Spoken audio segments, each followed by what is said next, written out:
you would stand as you are able and join us in singing Namaste.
So let us pray.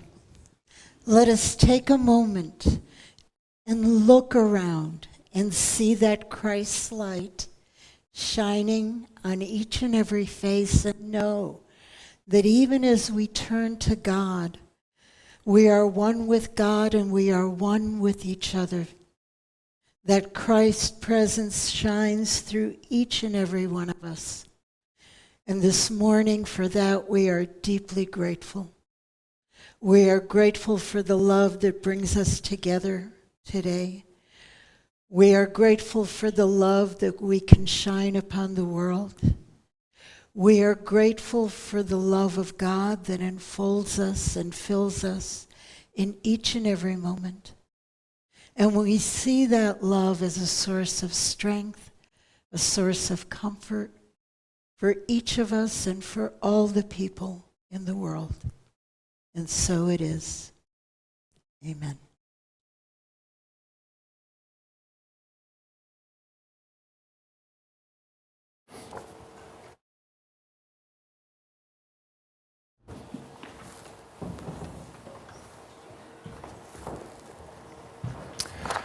Welcome to Unity of the Valley Spiritual Center. It says we are a positive path for spiritual living, and that's the truth. This is the right place, you're in the right time, and your soul is welcome here. And I welcome those who are watching us from home or wherever you are. It is now time to honor our children with the lighting of the Christ candle. So I would like to invite Adele and Evie, if you're willing to come up and help me, and Danica? Yeah, Danica. Thank you. The trio. You know what to do, huh? My name's pronounced Danica. Panther? My name's pronounced Danica. Okay, I'm sorry I got the name wrong. Thank you for correcting me, yes. Oh, well done. And let's blow that out too, because we only need one Christ candle. Okay, come on up here and stand in front of everybody, please. Right up or over there next to the microphone. Okay, we are now going to sing The Beautiful Child of God. Ready? We're going to bless them. We're going to bless the children. Oh, I'm sorry. We go first and bless the children. You are a beautiful child of God, perfect in every way. You are loved unconditionally, just the way you are. And so if it's true for you children, it's true for us too. So we now say, I am a beautiful child of God, perfect in every way. I am loved unconditionally, just the way I am. Now we're going to sing.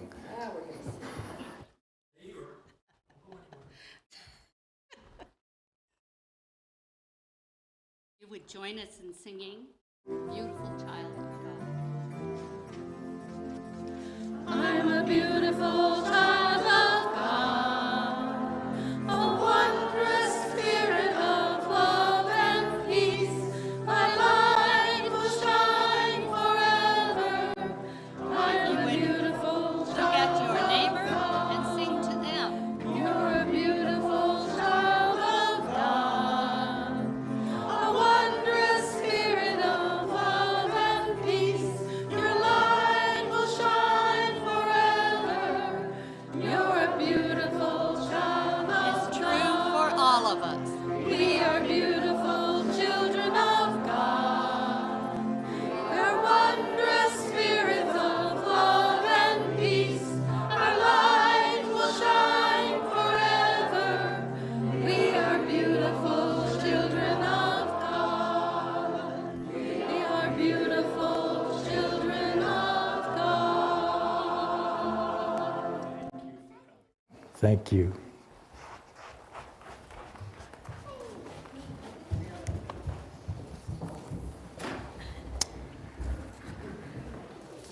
So now I would like to introduce the Dolce Cantus group. And we know them well. They've been with us forever.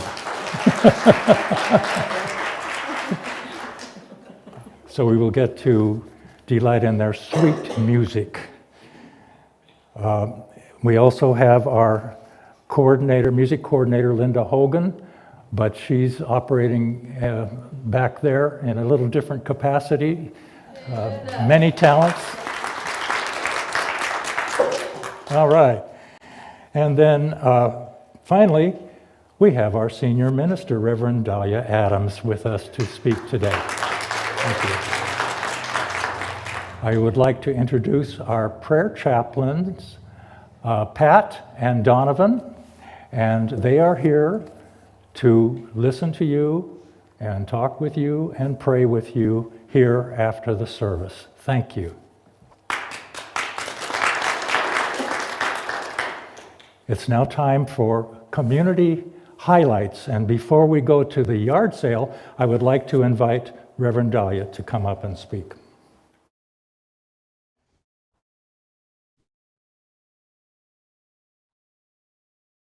Make a little bit more room here. So I want to say thank you. Always, I am so deeply moved and impressed by the love and the dedication and the work and the energy each of you puts into making our community work and thrive and shine. We had our yard sale yesterday, and I know that there was a tremendous amount of work. I want to thank first and foremost the committee that organized it, and Catherine Patterson, Tish Wiedemann, Pat Koch, and Cindy Hulbert. There you are, Cindy. She's in back serving as an usher today. It's an amazing, yeah. But then there were the people who came to help set up or help break down. Marcy even found volunteers in the community to help us break down and put things away. And then there were the people who carried the big heavy furniture out and drove it all around the world to deliver it where it needed to go. Must have felt like it at the end of this yard sale when everyone was exhausted, right? And then the people who brought things to sell and sat there in the cold of the morning or in the heat of the sun, they were there and they were selling. And the joy that everyone brought. and the love that everyone brought. And I'm leaving people out, I know, and please forgive me if I don't mention you by name. But know that I appreciate you so very, very much. So far, the preliminary money count gives us an estimate of $1,400, which is wonderful. So thank you again. We'll do it next week, okay?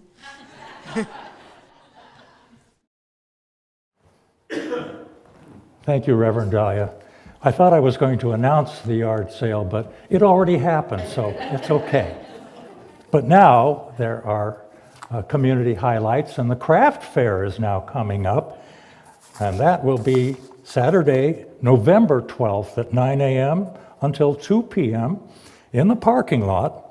So if you're interested in participating as a vendor, reserve your spot now by contacting the church office at 447-0521 or email unityvv@pacbell.net or on the website.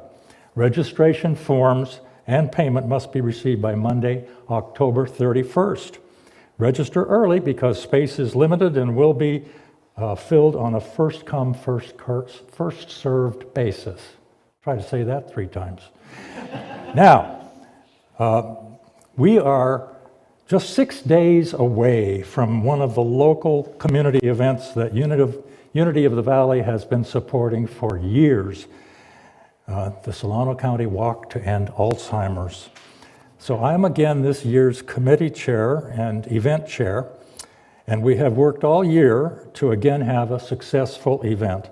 And as of this morning, actually, we have 481 participants and 86 teams, and Team Unity is the second highest fundraiser with $12,848.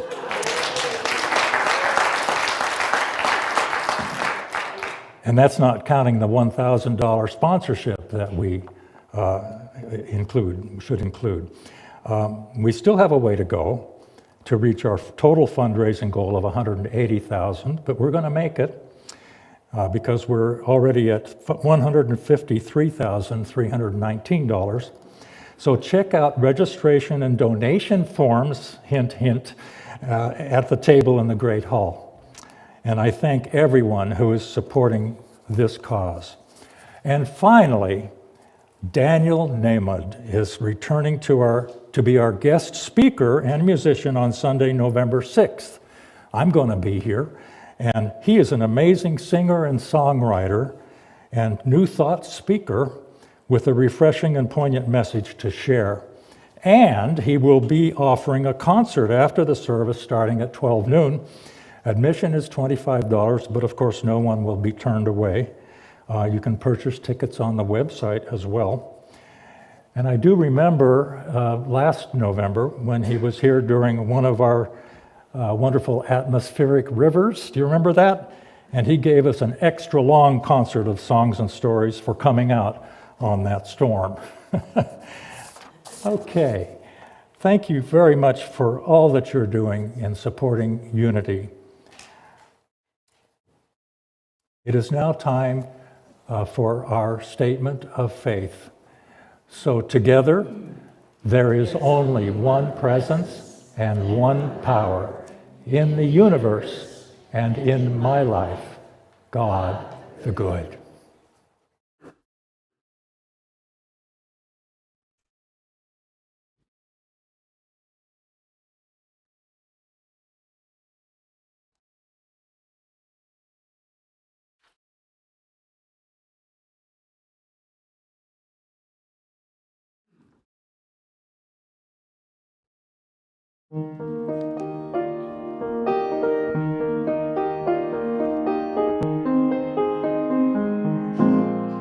There is but one world. There is but one sun to shine. There is but one hope for us all. There is but one dream. There is but one joy to find.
one song after all.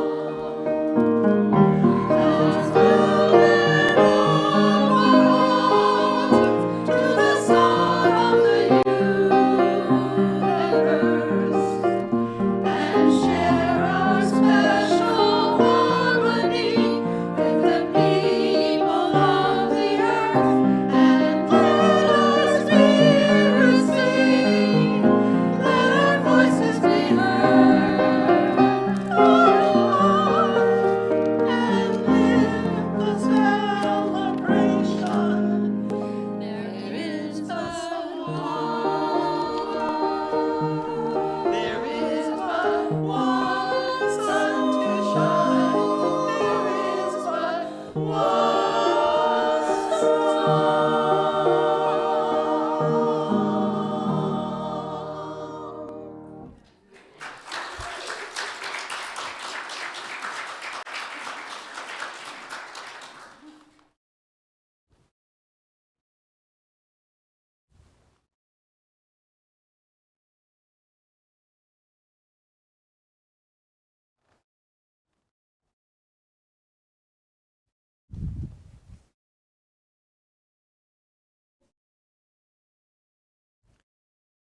Let's give them another hand. They're so fabulous.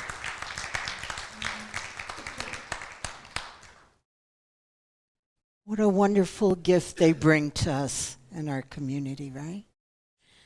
So, such a beautiful song and such a powerful idea that we are one.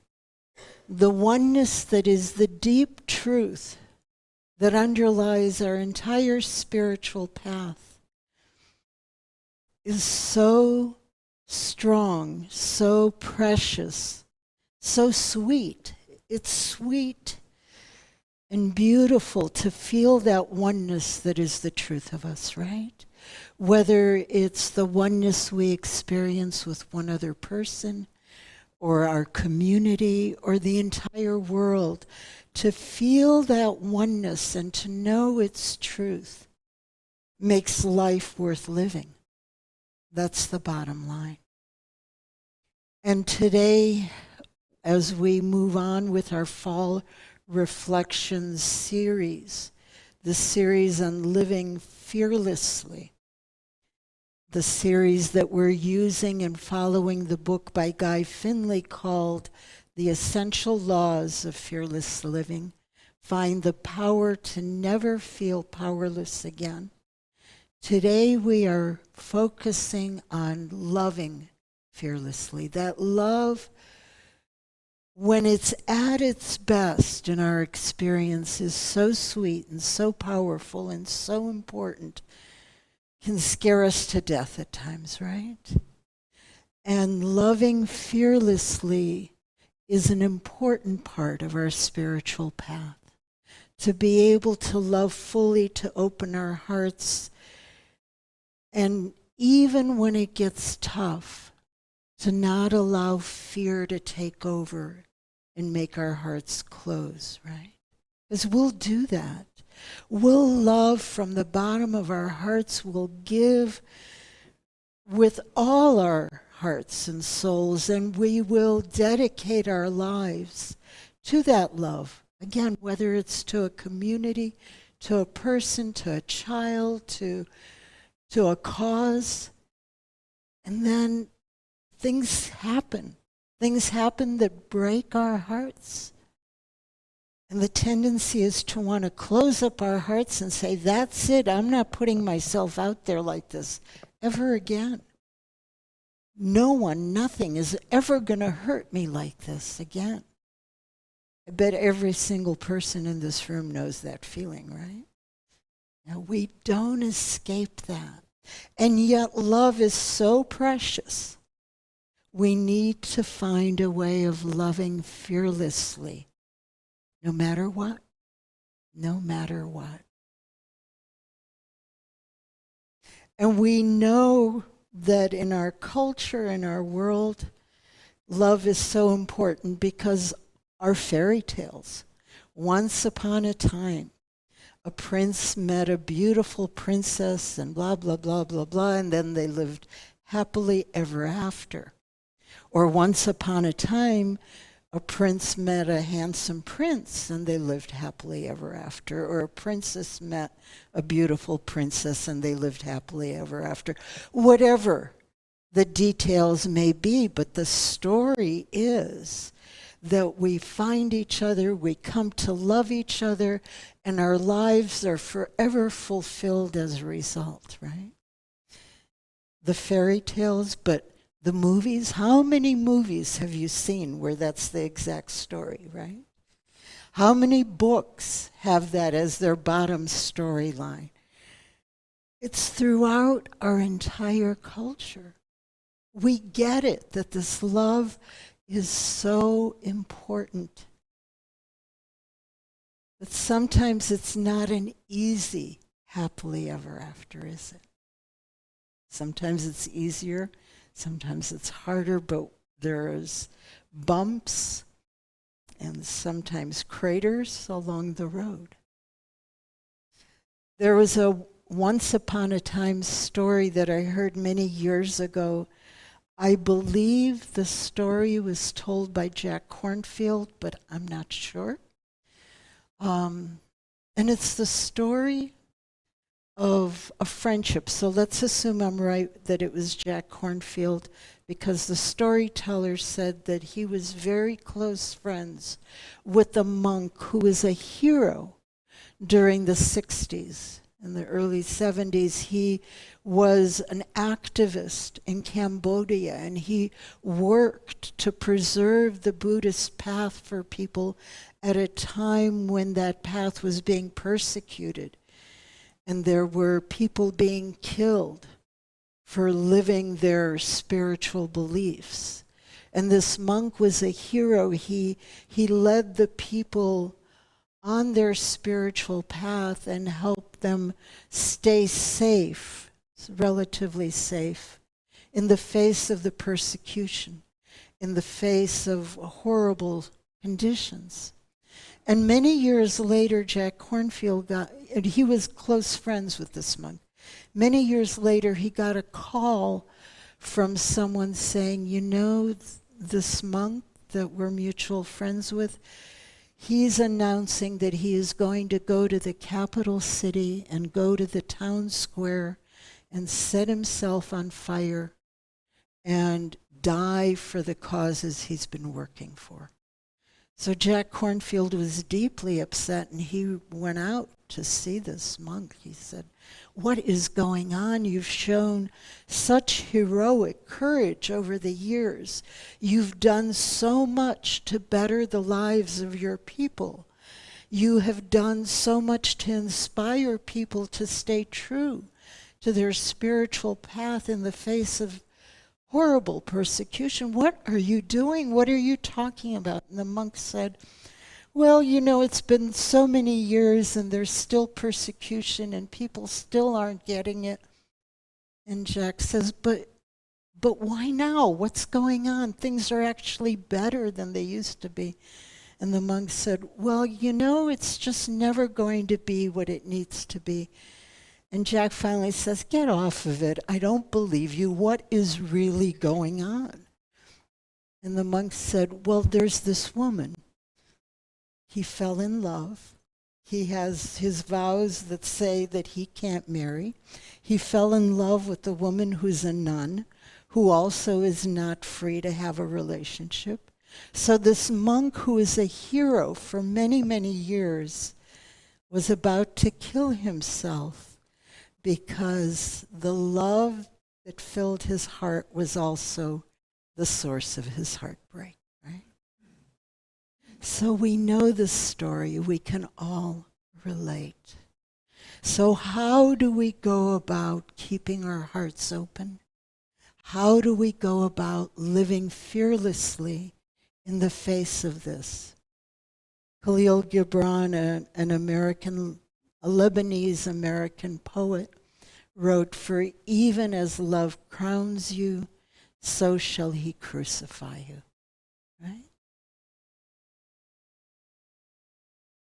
Guy Finley in this book, however, wrote that the only thing that troubles us about others or about the people we love is what we would have them be. The only thing that troubles us, that is the source of our heartache, is what we would have them be. Right? And sometimes it's little things. I remember when my son entered into his teenage years, he was a perfect kid. I mean, he was the perfect little boy growing up.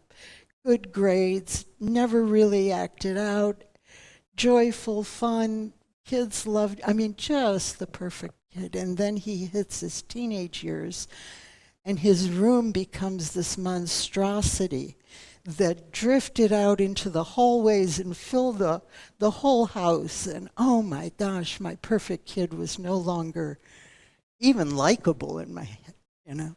So what I had to learn is that his room was going to look the way his room was going to look. And I could set some limits. I established with him that whatever that was inside the room was not traveling beyond his door. And if he wanted to live in that, he could. But I had to let go of this image that he would change, that he would make his bed, that he would clean up after him. I had to let go of that image and learn a way of not letting that interfere. Not letting that interfere. Today, he keeps a much cleaner house than I ever would, and all is good. All is good, right? That's a gentle, easy example, and we've all been there with some version or other. But sometimes, well, I have a very, very close friend who is in the earlier stages of Alzheimer's. And when I talk to her, and she's a lifelong friend, we've adopted each other as sisters. But she's not what I would have her be right now. And my heart hurts. And sometimes after we talk, I just want to cry. But I'm learning to enjoy the relationship we have. It's different. And I'm learning to let go of wanting her to be the way I would have her be. And I am learning to enjoy the interactions that we have. And there's so many ways that happens. Illness. My father was very ill for 2 years before he finally made his transition, and it was a watching him gradually change and almost disappear a day at a time, right? Slowly. We learn to love the people we love just as they are, because if we hang on to, you have to be the way I would have you be, the heartache is too much. The heartache is too much then. So it ranges from everything from he won't pick up the towel off the floor to this is just not what I would have it be. Addiction is one way that this happens when a family member, someone we love, a friend, someone we're close to gets into the grips of an addiction. That person that we have loved seems to just go away, and this other experience happens, and it makes no sense. It just makes no sense what is happening. I've had that experience in my own family, and I remember thinking 1,000 times a day, if only he would, or if only she would. And it's such a simple thing that needed to shift in how they behaved or saw things or look. If only he would, then our lives would be so much better. If only he would. And then I learned that when I was thinking, if only he, if only she, I was setting up my heart to be hurt so badly. the serenity prayer is the basic building block of most 12-step programs. And the prayer says, God, grant me the serenity to accept the things that I cannot change, the courage to change the things I can, and the wisdom to know the difference. And the things that I cannot change, as a general rule, are the other person. Right? Try as I might, it's not mine to change the other person. It's not mine to change you. The courage to change the things I can, what I can change is myself. I can change how I am seeing you. I can change how I am working with the situation. I can change my inner understanding of who I am and who you are. And then the wisdom to know the difference. That wisdom is that inner understanding. It is the voice of God within us that helps us know very deeply what is in this moment, in this day.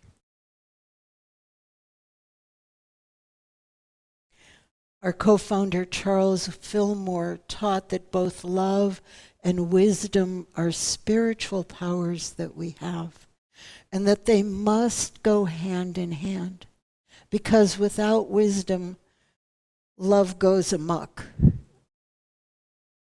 Without love, wisdom feels empty.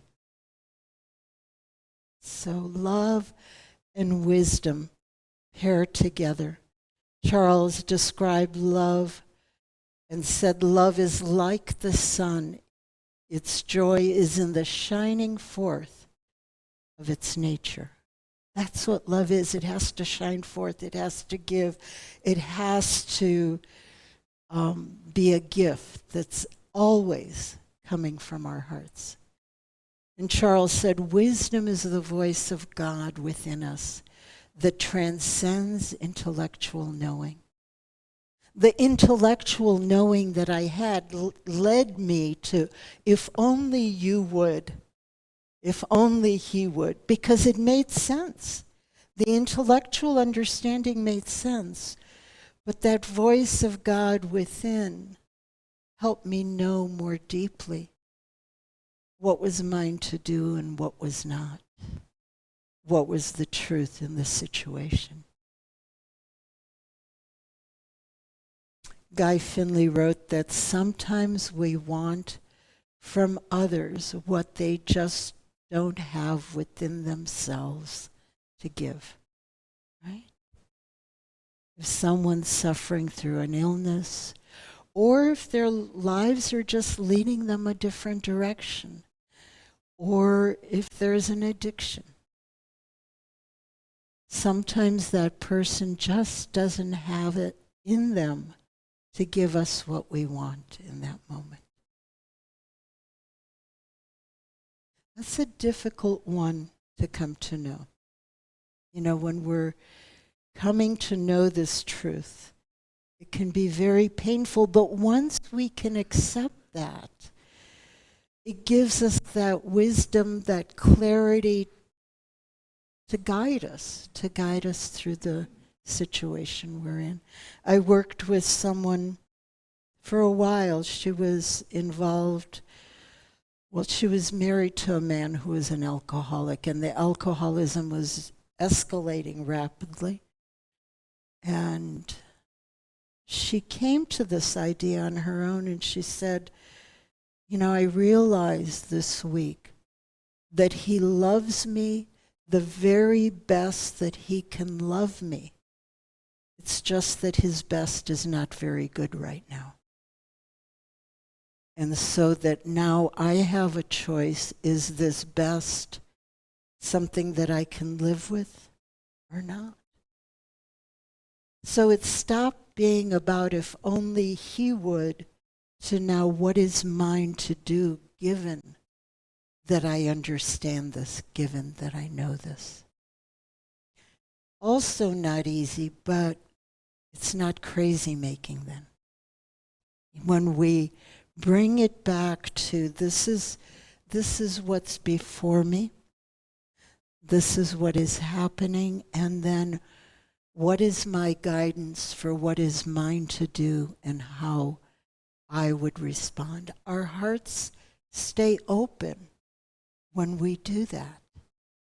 The if only you would shuts our hearts so fast, closes them down. Because we are powerless when our heart's ability to stay opened is dependent on if only you would. You know, it brings it back to us.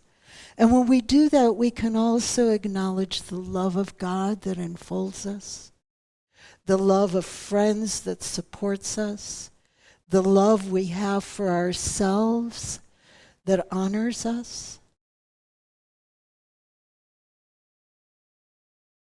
Guy Finley wrote, rather than trying to change others to suit our needs, we can see through the false idea that someone else can make us whole.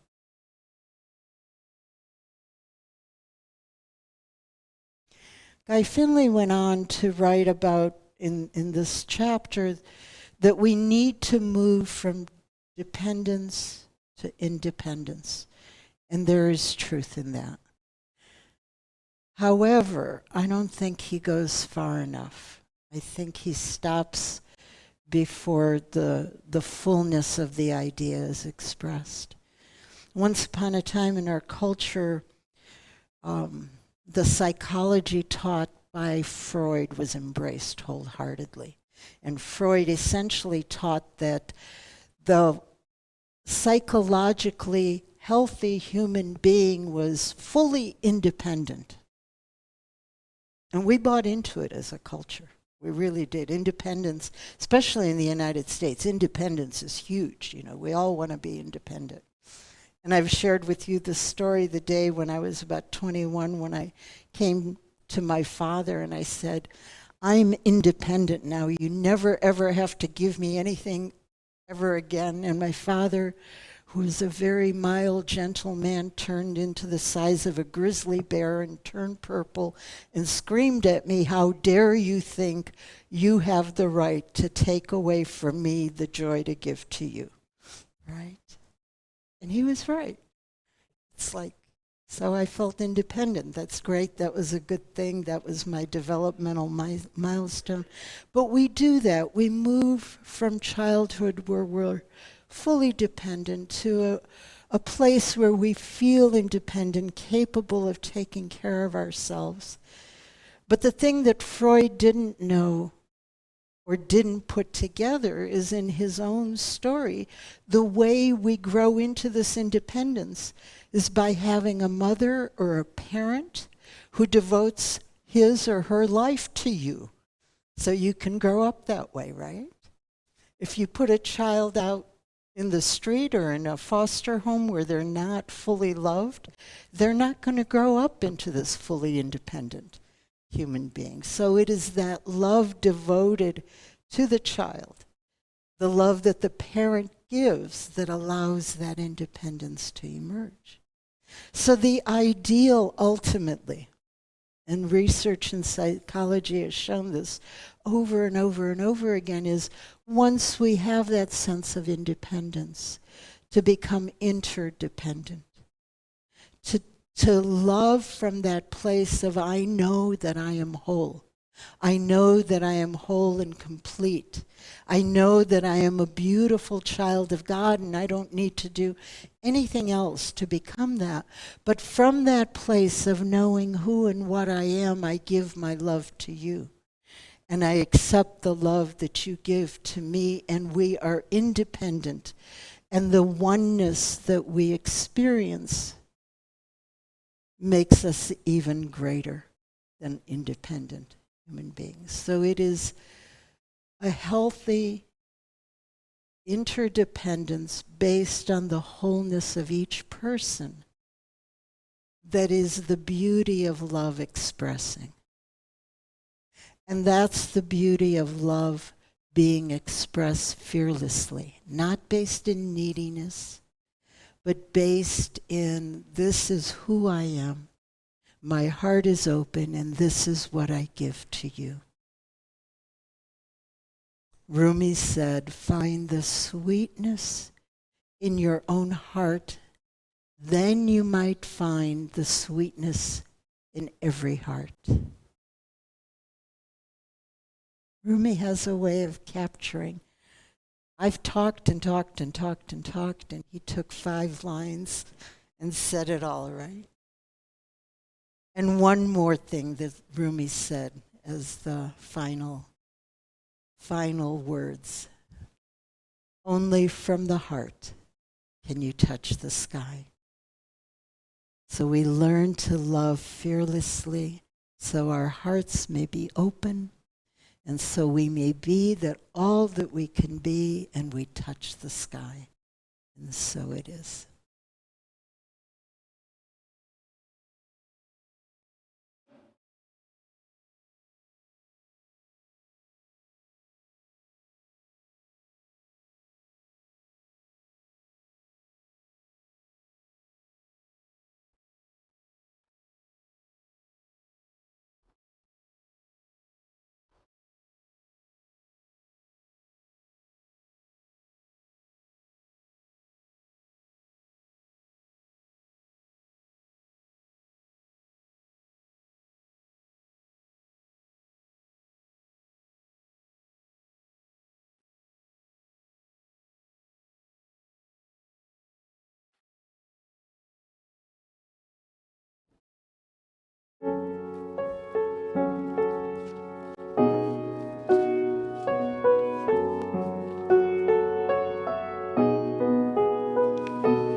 Surely the presence of the Lord is in this place.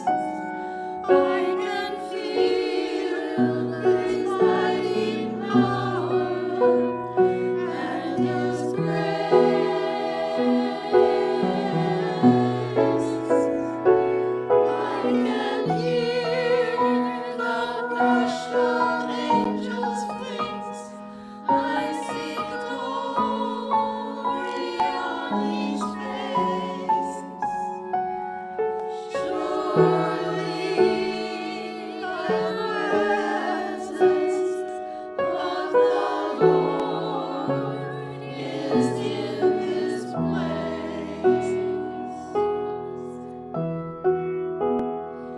I can hear the brush of angels' wings. I see glory on each face.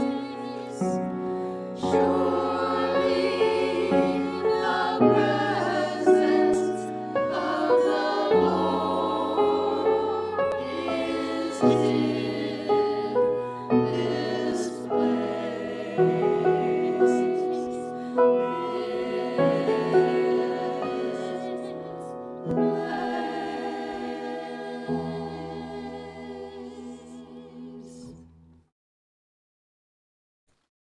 And so now we move more deeply into our time of meditation.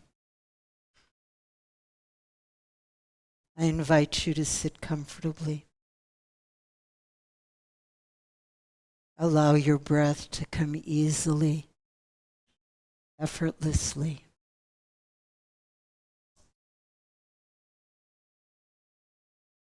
For a little while, focus your attention on your breath.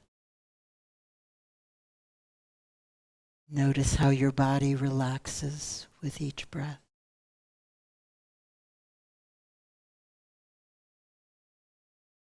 Notice how your breath feels, how it feels when you breathe in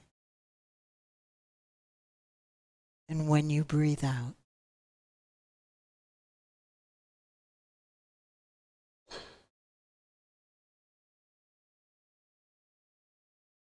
Notice how each breath takes you deeper within.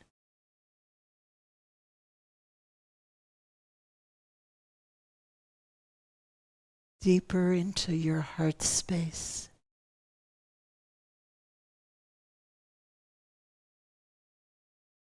Deeper into that sacred space within you where you feel the presence of God.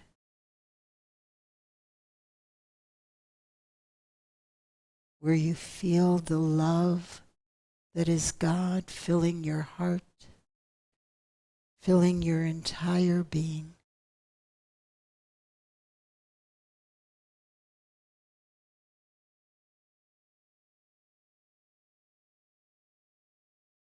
And feel how this love of God is the peace of your soul.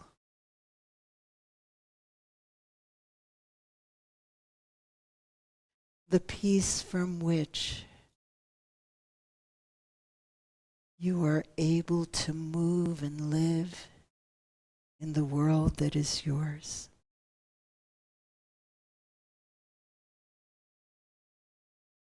Notice how the love that is God, the love that is within your heart and in your soul,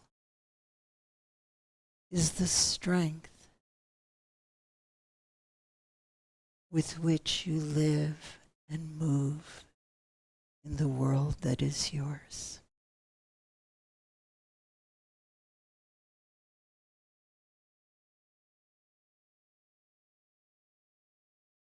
And so for a little while in this silence, rest in the love that is God within you.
So now allow these words to be the words of your heart. God, grant me the serenity to accept the things that I cannot change, the courage to change the things that I can, and the wisdom to know the difference.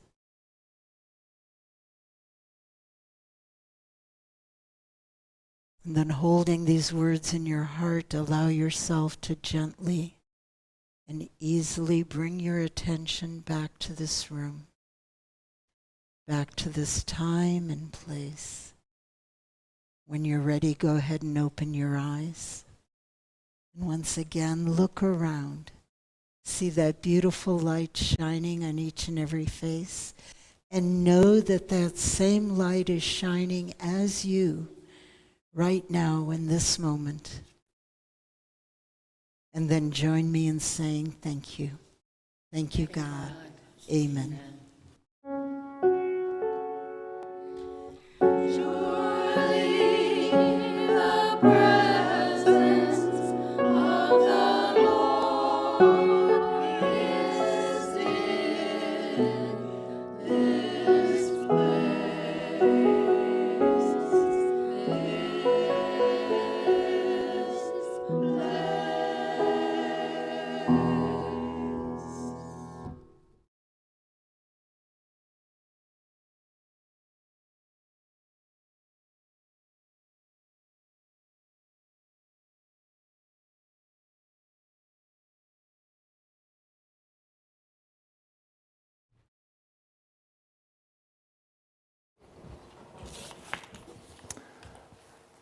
thank you for that beautiful music.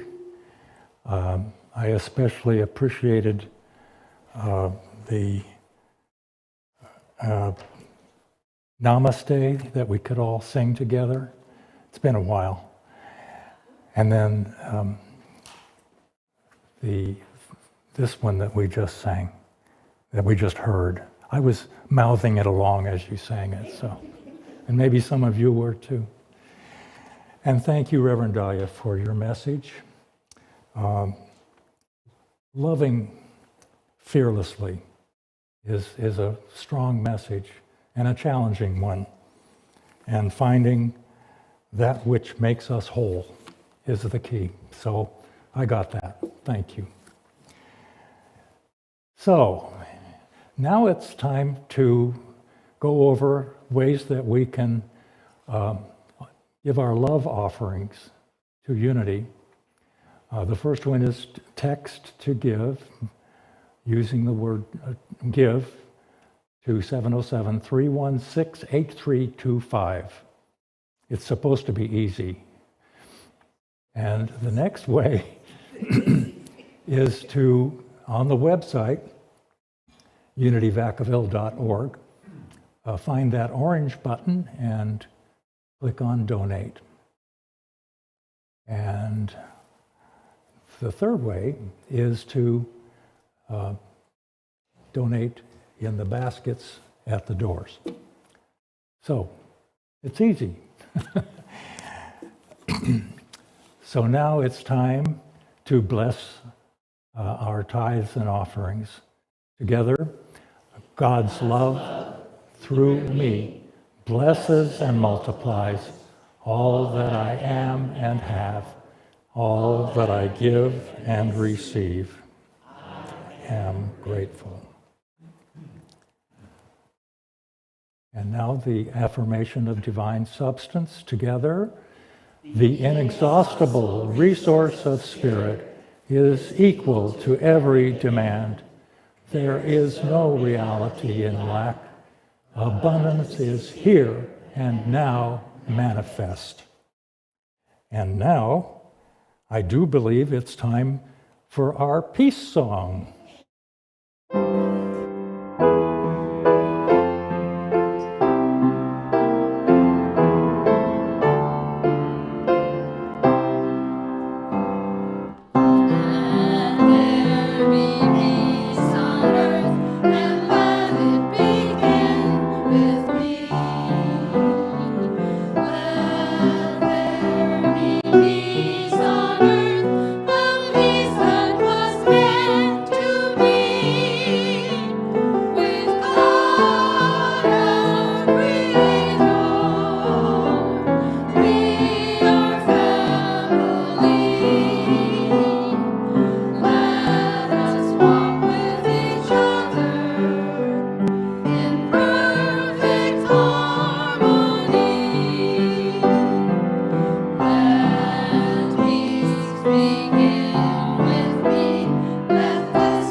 Together, the light of God surrounds us, the love of God enfolds us, the power of God protects us, and the presence of God watches over us. Wherever we are, God is. We are one holy family. We celebrate our oneness and honor our diversity. And join with me in the closing affirmation. Wisdom enfolds the love in my heart. And so it is, and have a beautiful day. Take time to let each other know the love in your heart for them. Greet each other, smile, hug if that's acceptable, but the love that fills the room, let each other know that you love them. Amen.